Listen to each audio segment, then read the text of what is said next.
তারিন পরিবারের সাথে খেতে বসেছিল। ভাত খেতে খেতে খেয়াল করল তার নাক দিয়ে রক্ত বের হচ্ছে। বাবা মা ভাই বোনকে দেখিয়ে বলল, বাবা দেখো, আমার নাক দিয়ে রক্ত বের হচ্ছে। তুই আবার নাকে সস লাগিয়েছিস? আমি আজকেই সস সরিয়ে রাখবো, তখন দেখব কি করিস। মিথ্যা কথা বলে বলে তোর একটা খুব বাজে অভ্যাস হয়ে গেছে। খুব দুষ্টু হয়েছিস তাই না? এত মিথ্যা কথা বলা কই থেকে শিখেছিস? তুই তো আগে মিথ্যা কথা বলতি না, এখন 2 দিন পর পর মিথ্যা কথা বলে বাড়ি থেকে টাকা নিস।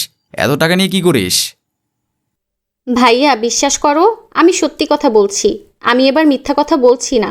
আমার নাক দিয়ে সত্যি রক্ত পড়ছে।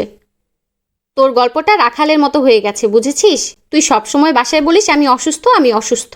আমার এই হয়েছে, আমার সেই হয়েছে, আমাকে টাকা দাও, আমি ডক্টরের কাছে যাব। যেদিন সত্যি সত্যি অসুস্থ হয়ে যাবি সেদিন দেখবি কেউ আর তোকে বিশ্বাস করছে না। আপু, তুমি আমাকে বিশ্বাস করো, আমি সত্যি কথা বলছি। আমার নাক দিয়ে সত্যি সত্যি রক্ত পড়ছে। বাবাকে বলো না আমাকে ডাক্তারের কাছে নিয়ে যেতে। দেখ তারিন, একদম বাজে কথা বলবি না। বাবা ব্যবসা এমনিতেই অনেক লস খেয়েছে। বাবার হাতে খুব একটা টাকা পয়সা নেই। এর মধ্যে তুই যদি আবার বাবাকে টাকার জন্য চাপ দিস, তাহলে বাবা কোথায় যাবেন বল? বাবার মেয়ে হয়ে যদি বাবাকে না বুঝিস, তাহলে তুই বাবার কেমন মেয়ে? ভাইয়া, আমি সত্যি কথা বলছি, আমাকে বিশ্বাস করো না। আমি জানি আমি মিথ্যা কথা বলে বাবার থেকে অনেক টাকা নিয়েছি। যখন আমি অসুস্থ ছিলাম না, তখন তোমরা বিশ্বাস করেছো। আজকে যখন আমি সত্যি অসুস্থ হয়েছি আর তোমরা বিশ্বাস করতে চাইছো না। এই এক কথা প্রতিদিন বলিস। তুই প্রতিদিনই অসুস্থ হোস। আজকে তোকে হিসাব দিতে হবে এত টাকা নিয়ে তুই কি করিস। দেখেছ মেয়েটা কি দুষ্ট হয়েছে? অসুস্থতা নিয়েও দুষ্টমি করে টাকা নেবে। আমাকে বললেই পারে, আমি ওকে টাকা দিয়ে দেব। কাব্য, চৈতালি, তোরা আমার মেয়েটাকে বকিস না। ছোট মানুষ, ভুল করে ফেলেছে। তোরা তো বড়, তোরা ওর ভুলগুলো ঠিক করে দেওয়ার চেষ্টা করবি, তা না করে এভাবে বকাবকি করিস। সত্যি কথা বলছি, আমার নাক দিয়ে রক্ত পড়ছে। তোমরা কেন বিশ্বাস করছো না? তোমাদের বিশ্বাস করতে হবে না। আমি যখন মরে যাব তখন বুঝতে পারবা। বলেই তারিন উঠে চলে গেল। মা, তোমার মেয়েটাকে একটু দেখে দেখে রেখো, কোথায় যাচ্ছে কি করছে এসবের দিকে একটু খোঁজখবর রাখবা। তারিন যখন টাকা চাইবে তখন তারিনকে প্রশ্ন করবে কি জন্য টাকা চাইছে। জানতে চাইবা কেমন বন্ধুবান্ধবের সাথে মিশে, সব কিছু জানতে চাইবা, বুঝছো? তুমি মাকে বলছো কেন ভাইয়া? তুমি ছেলে মানুষ, তুমি বাহিরে যাও। তুমি একটু তারিনের দিকে নজর রাখতে পারো না? তুমি কেমন ভাই হয়েছো যে নিজের বোন কোথায় যায় না যায় সেদিকে খেয়াল রাখতে পারো না? দেখো গিয়ে কারোর সাথে প্রেম করছে নাকি? এত টাকা পয়সা নিয়ে ও কি করে? একদম আমার মেয়ের নামে বাজে কথা বলবি না। আমার মেয়ে অনেক ভালো। আমার মেয়ে টাকা নিয়ে একটাও বাজে খরচ করে না। আমি জানি তারিন টাকা নিয়ে কি করে। তারিন টাকা নিয়ে বন্ধুবান্ধবের সাথে রেস্টুরেন্টে খেতে যায়, খাওয়া দাওয়া করে, ঘোরাঘুরি করে। আসলে তারিন খাওয়া দাওয়া আর ঘোরাঘুরি করতে অনেক পছন্দ করে। খাওয়া দাওয়া ও ঘোরাঘুরির জন্য টাকার প্রয়োজন হয়। সেই টাকাটা তারিনের কাছে থাকে না। তারিন চাইলে আমার থেকে টাকাগুলো চুরি করে নিতে পারত, কিন্তু সে চুরি করে নেয় না। আমার থেকে মিথ্যে বলে টাকা নেয়। আমি জানি তারিন অপরাধ করে, কিন্তু তারিন চুরি করে না। তারিন যে অপরাধটা করছে সেটা ওকে শান্তভাবে বুঝিয়ে বললেই মেয়েটা বুঝবে। তোমার আশকারা পেয়ে মেয়েটা এত পাজি হয়েছে। একটু শাসন করবা। এই বয়সে মেয়েদের একটু শাসন করতে হয়, তা না হলে ওরা বিপথে চলে যায়।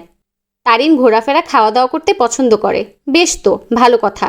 কিন্তু বাসায় কি খাবারের অভাব পড়েছে যে ওর বাইরে গিয়ে খেতে হবে? বাড়ির খাবার তাই ওর ভালো লাগে না। বাড়ির খাবারে কি ভেজাল মেশানো আছে? তোমার মেয়ে তো খাবে ভেজাল মেশানো বাইরের খাবার, না জানি কোন পাজি বন্ধুদের সাথে মিশে। একটু খোঁজখবর নিয়ে দেখিস তো মেয়েটা কোথায় যায়, কি করে, কার সাথে মিশে। কয়েকদিন হলো তারিন কলেজে যাচ্ছে না। তা দেখে তারিনের বান্ধবী সঞ্জিতা আজকে তারিনের বাসায় এসেছে। তারিন বিছানায় শুয়েছিল। সঞ্জিতা তারিনের মাকে উদ্দেশ্য করে বলে, তারিন কোথায় আন্টি? বেশ কয়েকদিন হলো দেখছি তারিন কলেজে যাচ্ছে না। ওর কি শরীর খারাপ? কি জানি বাপু, কয়দিন হলো বাবার থেকে টাকা চাচ্ছে আর বলছে যে সে নাকি অসুস্থ, ডাক্তারের কাছে নিয়ে যেতে। এর আগেও তো অনেকবার মিথ্যা বলে বাবার থেকে টাকা নিয়েছে। টাকার জন্য হয়তো বা কলেজে যাচ্ছে না। ওর বাবা বলেছে টাকা নিয়ে কি করবে। প্রশ্নের উত্তর না দিয়ে তারিন তার বাবাকে বলেছে ডাক্তারের কাছে নিয়ে যেতে। কিন্তু তারিনের বাবা ব্যবসায় লস খেয়ে ভেঙে পড়েছে, তাই একটু ব্যবসার পেছনে ছোটাছুটি করছে। তাই তারিনকে ডক্টরের কাছে নিয়ে যাওয়ার সময় পায় নাই। কি বলছেন আন্টি? আঙ্কেল ব্যবসায় লস খেয়েছে? কই, তারিন তো আমাকে কিছু বলে নাই। আজকে ওর খবর আছে। তারিন কোথায় আন্টি? বলেন, ওর সাথে কথা বলবো। গিয়ে দেখো রুমে শুয়ে আছে, নয়তো ফোন টিপছে। সারাদিন কোনো কাজ কাম নেই, ফোন টিপে আর শুয়ে থাকে। পড়াশোনা একটুও করে না। তোমার পড়াশোনা কেমন হচ্ছে? জি আন্টি, ভালোই চলছে। পরীক্ষার প্রস্তুতি নিচ্ছি। এখন বাকিটা আল্লাহ ভরসা। আমি তারিনের সাথে দেখা করে আসি। বলে তারিনের রুমের দিকে চলে গেল সঞ্জিতা। তারিনের রুমে এসে দেখল তারিন শুয়ে আছে। মেয়েটার মুখ বড্ড শুকিয়ে গেছে। সঞ্জিতা তারিনের মাথায় কারোর হাতের স্পর্শ পেয়ে চোখ মেলে তাকালো তারিন। তখনই সঞ্জিতাকে দেখতে পেল। মলিন মুখে হেসে বলল, আচ্ছা, তোরা আমাকে কেউ বিশ্বাস করছিস না কেন বলতো? আগে যখন আমি অসুস্থ ছিলাম না, তখন আমি অসুস্থতার কথা বললে তোরা সবাই আমাকে বিশ্বাস করতি। কিন্তু এখন যখন আমি সত্যি সত্যি অসুস্থ হয়েছি, তোরা কেউ আমাকে বিশ্বাস করতে চাচ্ছিস না কেন বলতো? আমাকে দেখে তোর মনে হচ্ছে আমি নাটক করছি? রেগে যাচ্ছিস কেন? আমি তোকে ভালোর জন্যই বলছি। অসুস্থতা নিয়ে মজা করতে হয় না। তুই এর আগে অসুস্থতার বাহানা দেখিয়ে আঙ্কেল আন্টি থেকে অনেক টাকা নিয়েছিস, তাই তোকে কেউ বিশ্বাস করতে চায় না। আর তোকে দেখেও বোঝা যাচ্ছে না যে তুই অসুস্থ। একটা কথা বলি, তুই যদি সত্যি সত্যি অসুস্থ না হোস, তাহলে এভাবে আঙ্কেল আন্টিকে কষ্ট দিস না। আঙ্কেল ব্যবসায় লস খেয়েছে, টাকা পয়সার ঘাটতি দেখা দিয়েছে। তুই নিয়মিত কলেজে যাওয়া আসা কর, দেখবি টাকা হলে আঙ্কেল নিজ থেকে তোকে টাকা দিবে। এখন তো তোরা আমাকে বুঝবি না, যখন আমার একটা কিছু হয়ে যাবে তখন বুঝতে পারবি আমি মিথ্যা কথা বলেছিলাম না। আমি বুঝতে পেরেছি তুই এবার অভিনয় করছিস। তুই যদি সত্যি সত্যি অসুস্থ হতি, তাহলে এভাবে কথা বলতে পারতি না। হয়েছে, আর নাটক করতে হবে না। কাল থেকে তোকে যেন কলেজে দেখি, ঠিক আছে? আমি কলেজে যেতে পারবো না। যেদিন আমার শরীরটা ভালো লাগবে আমি সেদিন কলেজে যাব। আচ্ছা, তাহলে তুই থাক, আবার পরে আসবো। এখন বাসায় যেতে হবে রে। আম্মুকে বলে এসেছি অল্প সময়ের জন্য যাব, আবার চলে আসব। বলেই সঞ্জিতা চলে গেল। সঞ্জিতা চলে যাওয়ার পরে তারিনের কাশি শুরু হলো। কাশতে কাশতে মুখ দিয়ে রক্ত বের হতে শুরু করল। এক পর্যায়ে তারিন সেন্সলেস হয়ে যায়, বিছানায় পড়ে রইল। দুপুরের খাবার টেবিলে তারিনকে না দেখে তারিনের মা তারিনের রুমে আসলো। তারিনকে অচেতন অবস্থায় পড়ে থাকতে দেখে অস্থির হয়ে তারিনের কাছে আসলো। তারপরে তারিনের মাথাটা নিচের কোলে তুলে নিল। তারিনের মুখে রক্ত দেখে চমকে উঠল তারিনের মা। চিৎকার করে সবাইকে ডাকতে লাগলো, এই তারিন, তোর কি হয়েছে? কথা বলছিস না কেন? দেখ, একদম মায়ের সাথে মজা করবি না। টাকা লাগবে? তোর বাবা বলেছে তোর টাকা দিয়ে দিবে। আমার ভালো লাগছে না, মজা করিস না প্লিজ। আমার ভয় লাগে, অনেক চিন্তা হয় তোর জন্য। তুই যে কবে ঠিক হবি? বলতে বলতে হাতে হাত রাখল। তারিনের পুরো শরীর ঠান্ডা হয়ে আসছে। তা দেখে তারিনের মায়ের অন্তরাত্মা কেঁপে উঠল। আবার চিৎকার করে সবাইকে ডাকল, এভাবে ডাকছো কেন? তোমার মেয়ে আবার কোন ঝামেলা বাঁধিয়েছে? এখন দুপুরবেলা না খেয়ে তোমার মেয়ে নাটক দেখতে বসি। আমার মেয়ের কি হয়েছে? এভাবে শুয়েছে কেন?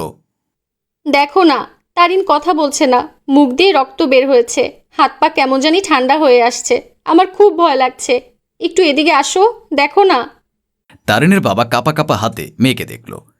তারিনের পালস চেক করে বুঝতে পারল তারিন আর বেঁচে নেই, মরে গিয়েছে। তারিনের বাবা কান্না করে উঠল। কান্না করতে করতে বলল, আমাদের মেয়ে আর বেঁচে নেই গো, তারিন মরে গেছে। তারিনের বাবার কথা শুনে সবাই কান্না করে উঠল।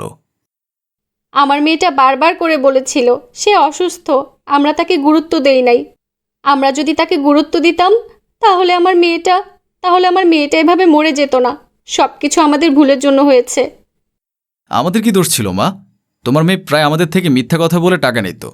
তোমার মেয়ের গল্পটা রাখাল আর বাঘের গল্পের মতো হয়ে গিয়েছিল। রাখাল প্রত্যেকদিন বলতো বাঘ আসছে বাঘ আসছে, সবাই রাখালের বিপদে এগিয়ে আসতো। এসে দেখতো রাখাল মজা করছে। কিন্তু যেদিন সত্যি সত্যি বাঘ আসলো, রাখাল চিৎকার করল। রাখাল প্রতিদিনের মতো মজা করছে ভেবে রাখালের বিপদে কেউ এগিয়ে আসলো না। তোমার মেয়েরও ঠিক তাই হয়েছে। তোমার মেয়ে অসুস্থতার নাম করে প্রতিদিন টাকা নিত। যেদিন সত্যি সত্যি অসুস্থ হয়ে পড়ল, সেদিন আমরা আর কেউ বিশ্বাস করলাম না। কাব্যের কথা শুনে সবাই কান্না করতে লাগলো।